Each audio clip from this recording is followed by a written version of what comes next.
More than 600 Americans were abducted by drug cartels in 2021 in Mexico. And those are usually treated like a local news story. Now, to his point, imagine that were ISIS or Al Qaeda and 600 Americans were kidnapped.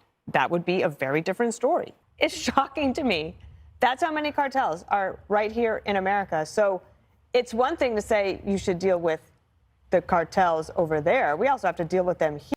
Just want to point out about this map, there's no source listed, and those dots, there's no indication of how big any of that is. So what is the size? What does a dot indicate? Is that one person? Is that a gang?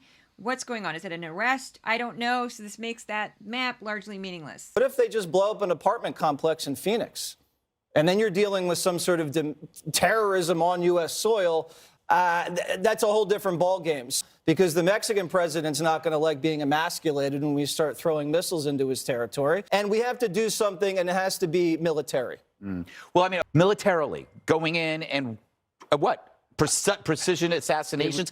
And if the Mexican cartels, Ainsley, had that kind of threat, hey, you know what? If we grab people close to the border, they might send a cruise missile over at us or do something.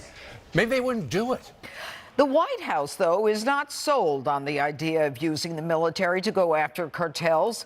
But maybe they should listen to what Joe Biden has said about it. But I'm the guy that suggested in the first national drug strategy that we get the military involved.